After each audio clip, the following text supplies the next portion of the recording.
நான் அரபிக் கல்லூரியில ஆசிரியராக இருந்தேன். குர்ஆன் மனன பிரிவுல இருக்கும்போது இப்படிதான் பிள்ளைங்களை குர்ஆனுக்காக வேண்டி தயார் செய்யறது. நேரா ஓதுறது, தலைகீழ ஓதுறது. ஒரு ஆயத்தை ஓதி இது எங்க வருது அப்படின்னு கேட்டா அந்த ஆயத்தை இந்த சூறாவோட இந்த ஜுஸுவோட இத்தனையா நம்பர் பக்கத்துல வருது அப்படிங்கிறத அந்த மாணவர்கள் சொல்லக்கூடிய அளவுக்கு தயார் செஞ்சுக்கிட்டு இருந்தேன். ஆனா என் மனசுல ஒரு ஆசை, நம்ம ஹயாத்துல இந்த மாதிரி ஒரு 100 பேரையாவது உருவாக்கணும் அப்படிங்கிற ஆசை இருந்துச்சு. ஆனா அந்த மாதிரி 12 பேரை மட்டும்தான் என்னால உருவாக்க முடியும். அதுக்கு மேல உருவாக்க முடியல. காரணம் என்னன்னு சொன்னா சமுதாயம் அதுக்கு தகுந்த ஒத்துழைப்பு கொடுக்கணும்.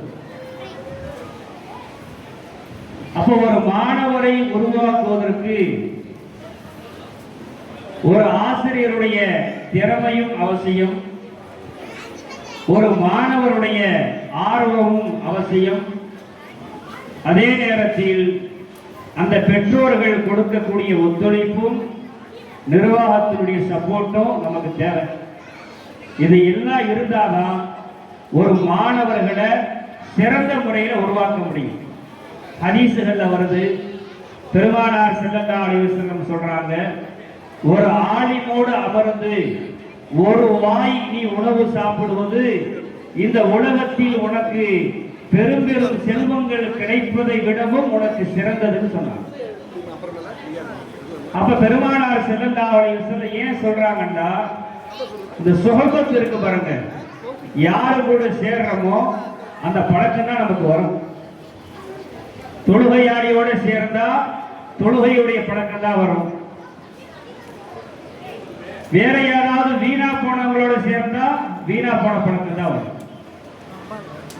அப்ப மாணவர்களை ஒரு நாளைக்கு 24 மணி நேரத்துல ஒரு 1/4 மணி நேரம் கூட பள்ளிக்கு அனுப்புற விஷயத்துல நம்ம கவனம் செலுத்தலன்னு சொன்னா அப்ப இந்த பிள்ளைகளுக்கு எப்படி மார்க்க சம்பந்தப்பட்ட அந்த அறிவுங்கிறது எப்படி வரும்? இந்த ஆடி விழாவிலே எடுத்துக்கோங்க, எத்தனையோ பேர்கள் பேரு மட்டும்தான் கொடுத்தாங்க தவிர பிள்ளைகளை பள்ளிக்கு அனுப்ப. நேரா என் பிள்ளை ஆண்டி விழாவுக்கு மேடையில வந்துடும். வரக்கூடிய காலங்கள்ல என்ன செய்யணும்னு சொன்னா மண்டபத்தினுடைய வாசல்ல ஒரு எலிப்பேடு ஒன்று கட்டிடணும். ஆண்டி விழா வச்சோம்னா நேரா வந்து ஹெலிகாப்டர்ல இறங்கி மேடையில சொல்லிட்டு அப்படியே போயிட வேண்டியது. ஒரு 10 நாள் கூட தியானம் செய்ய முடியாதா நம்மளால? அந்த பிள்ளைங்களை பள்ளிக்கு அனுப்பி, ஸ்கூல் இருக்கும் போது ஸ்கூல் இருக்கு, பள்ளிக்கு அனுப்ப முடியாது.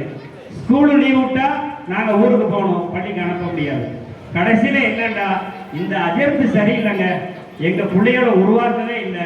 முன்னாடி உள்ள அஜர்த்து சரியில்லைன்னு அடுத்த வர அஜர்த்தை சொல்றது, அடுத்த வர அஜர்த்தை அனுப்பி விட்டுட்டு அந்த அஜர்த்து சரியில்லைன்னு அதுக்கு பின்னாடி வர அஜர்த்தை சொல்றது. இப்படி அஜர்த்தை குறை சொல்லியே நம்ம வாழ்ந்துட்டோமே தவிர நம்மளுடைய பிள்ளைங்களை ஒரு நாளைக்கு ஒரு 10 நிமிஷம், ஒரு 1/4 மணி நேரம் குர்ஆன்ல ஒரு ஆயத்தை ஓதட்டமே, ஒரு ஆயத்தாவது தெரியட்டுமே, அனுப்புறது இல்லை. என் புள்ள குர்ஆன் தொடங்கல, என் புள்ள குர்ஆன் தொடங்கலங்கிறாங்க. கஷ்டப்பட்டு குர்ஆன் தொடங்க வச்சா தொடங்கின அன்னையோட அந்த பையன் பள்ளிக்கு வராது. அன்னையோட முடிஞ்சு பள்ளிக்கு வரதே இல்லை. கேட்ட காரணம் என்ன? என் பையன் குர்ஆன் தொடங்கிட்டான். யார் ஓதுறது?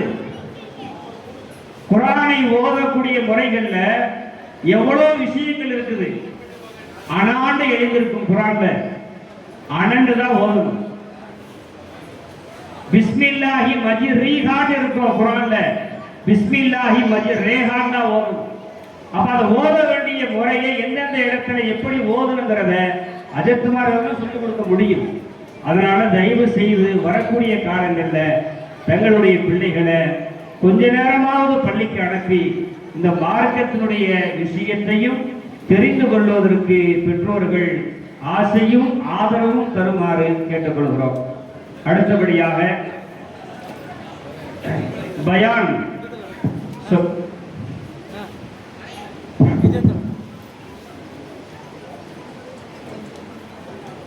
அடுத்தபடியாக ஆடை ஆடை அணிவதின் ஒழுக்கங்கள் என்ற தலைப்பில் பேசுவதற்காக வேண்டி நௌசின் தகப்பனார் இக்பால் பள்ளிவாசல் தெரு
அல்ஹம்துலில்லாஹ். அடுத்தபடியாக அண்டை வீட்டார் என்கிற தலைப்பில் அலீனா தகப்பனார் அபுல் ஹசன் மேலத்தர்.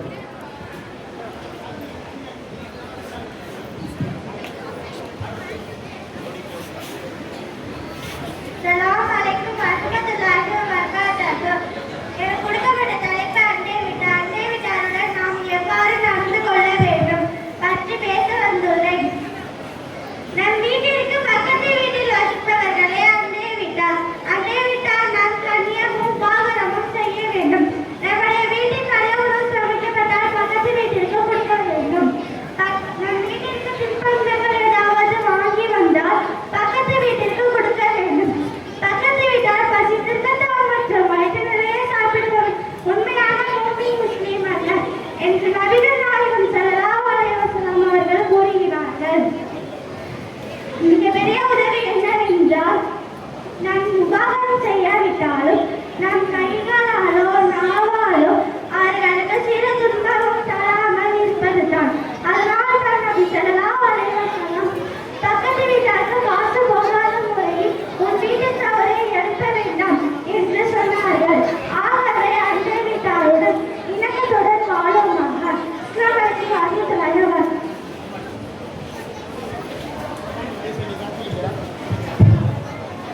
அடுத்தபடியாக உறவின் சிறப்பு என்கிற தலைப்பில் ஹாரிசா சர்வீஸ் பானு தகப்பனார் ஹாஜா நஜிபுதீன் பள்ளிவாசல்.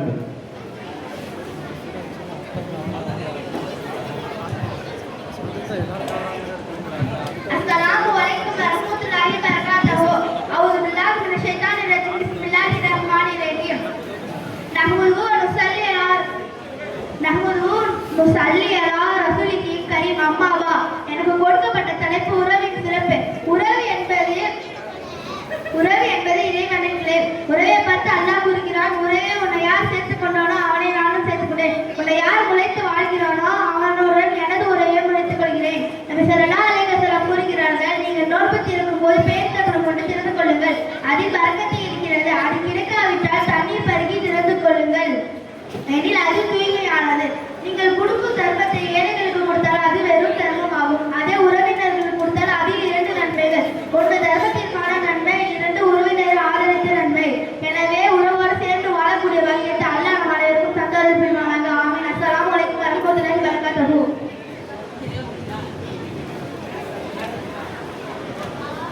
அடுத்தபடியாக தொழுகை என்ற தலைப்பில் ஆயிஷா தகப்பனார் இப்ராஹிம் பாதுஷா தண்டரோடு.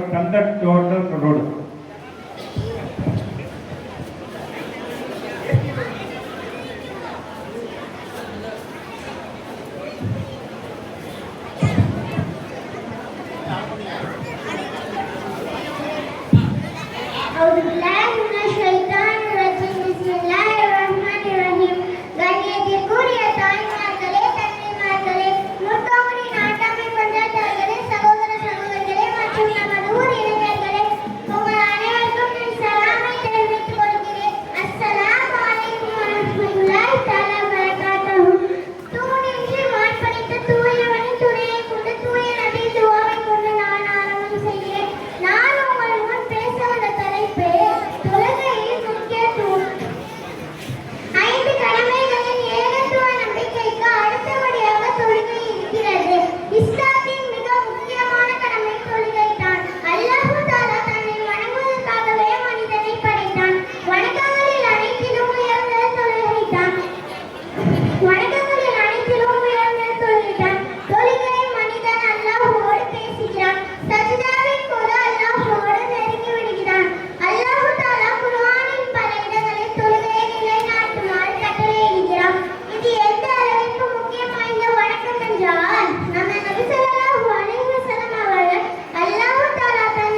தலைப்பில் ஜம்ஷித் அஸ்லம் தகப்பனார் அபுல் ஹசன் தேவத்தர்.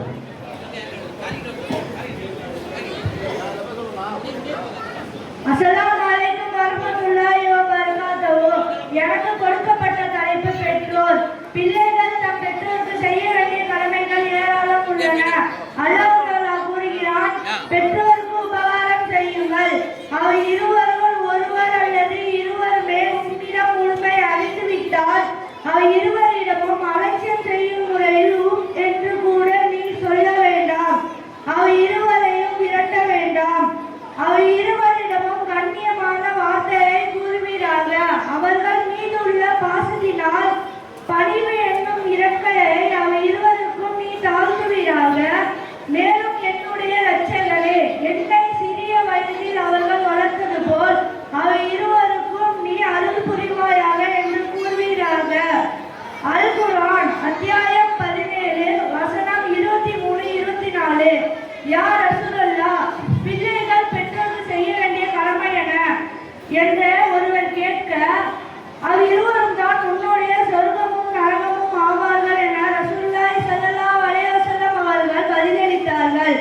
அல்லாஹ்வின் திருப்தி தந்தையின் திருப்தியிலும் அல்லாஹ்வின் வெறுப்பு தந்தையின் வெறுப்பிலும் இருக்கிறது என ரசூலுல்லாஹி ஸல்லல்லாஹு அலைஹி வஸல்லம் அவர்கள் கூறினார்கள்.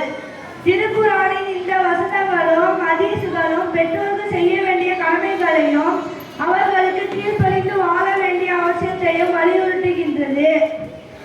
பெற்றோருக்கு மனவேதனை உண்டாகுவது பெரிய பாவங்களோடு ஒன்றாகும் என அறிவிக்கப்பட்டுள்ளது. 10 மாதம் தன் வயிற்றில் நம்மை சுமந்து சிரமங்கள் பல அடைந்து நம்மை பெற்றெடுத்து பாலூட்டி இரவு பகலாக கண்விழித்து தன் உயிரை விட மேலாக நம்மை பாதுகாத்து வளர்த்தவர் நம்முடைய தாய். தன்னுடைய சிரமங்கள் பாராமல் எல்லாவித யாகங்களையும் செய்தவர் நம்முடைய தந்தை. எனவே தான் இருவரும் உன்னுடைய சொர்க்கமாகவும் நரகமாகவும் இருக்கின்றார்கள் என ரசூலுல்லாஹி ஸல்லல்லாஹு அலைஹி வஸல்லம் அவர்கள் கூறினார்கள். இதைத்தான் சொர்க்கம் தாயின் பாதத்தின் கீழ் உள்ளது என்பதாகவும் இறைவனின் திருப்தி தந்தையின் திருப்தியில் உள்ளது என்பதாகவும் நபி ஸல்லல்லாஹு அலைஹி வஸல்லம் அவர்கள் கூறினார்கள். அஸ்ஸலாமு அலைக்கும்.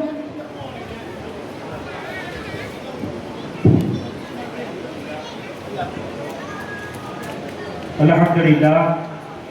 அடுத்தபடியாக தூக்கத்தின் ஒழுக்கங்கள் என்ற தலைப்பில் முகமது அஜி தகப்பனார் அசரப் அலி ஒளிவுல்லாதர்.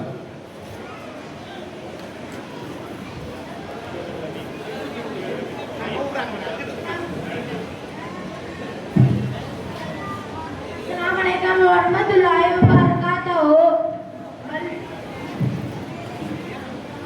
வல்லு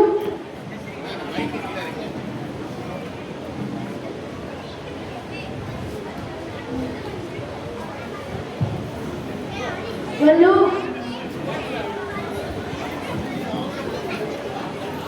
நஹமதுஹு வ ஸல்லி அலா ரசூலில்லாஹி அல்லாஹ் அமாபாத். நான் பேசும் தலைப்பு தூங்குவதின் ஒழுக்கம். உலக பேச்சுகளின்றி சீக்கிரம் தூங்க முயற்சிப்பது. 2வது ஒழுவோடு தூங்குவது. 3வது 3 முறை விழிப்பை உதறுவது. 4வது 3 முறை கண்களுக்கு சுருமா போடுவது. 5வது கலிமா சொல்லி தூங்குவது. 6வது சூரத்துல் ஃபாத்திஹா, சூரத்துல் இக்லாஸ், சூரத்துல் ஃபலக், சூரத்துல் நாஸ் ஆகிய 4 சூறாக்களில் ஓதி கைகளில் ஊதி உடல் முழுவதும் தடவுவது. 7வது தப்சீர் ஃபாத்திமா ஓதுவது. அதாவது சுப்ஹானல்லாஹ் 33 தடவை, அல்ஹம்துலில்லாஹ் 33 தடவை, அல்லாஹு அக்பர் 34 தடவை ஓதுவது. 8வது சூரத்துல் முல்க் என்னும் அலிஃப் லாம் மீம் சஜிதா சூராவை